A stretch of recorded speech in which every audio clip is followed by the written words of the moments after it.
Her name shows up 150,000 times. Not once, not 10. 150,000. And yet no charges, no trial, no explanation. So the question is simple. How does someone this close stay completely untouched? The room is quiet, too quiet. Cameras rolling, papers stacked, every seat filled, but no one moving. 3 feet apart, Congressman Dan Goldman and the former Attorney General. He leans forward, not aggressive, not loud, just precise. Like he already knows where this is going. He doesn't start with accusations. He starts with a name buried deep in documents, repeated over and over and over again.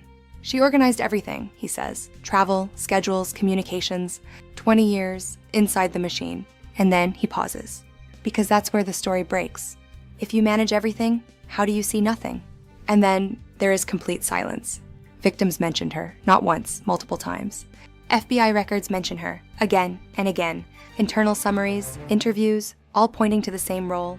Not a bystander, a coordinator, the person who made things happen, and still nothing. Goldman tightens the question, not louder, sharper. A subpoena was issued, he says, 2019. She was brought in, part of the process. And then nothing. And there were absolutely no charges filed.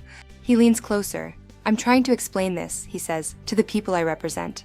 And then, but I can't. Bondi shifts, just slightly. Her answer comes controlled, careful.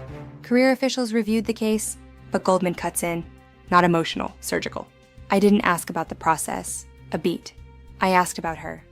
And that's when everything changes. Because now, it's not about procedure. It's about contradiction, a name everywhere, but accountability nowhere.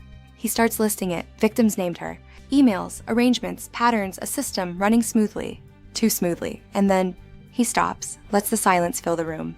Can you say, under oath, that someone who spent 20 years running this operation, that they saw absolutely nothing?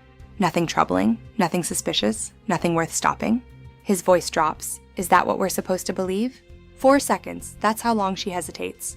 4 seconds. In a congressional hearing, that's forever. I relied on my team, she says. And just like that, the room shifts. Because this was never just about one person. It's about the gap between evidence and consequence. Others walk free. And one goes to prison. The assistant, 150,000 mentions, walks away.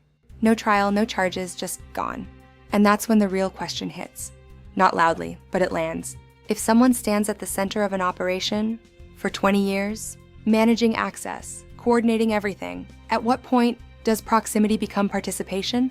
At what point does knowing become responsibility? And who decides where that line is drawn? Because right now, that line doesn't look clear. It looks managed. And if it was managed, then the question isn't just what happened back then. It's this. How many others stood just as close and were never asked to answer at all?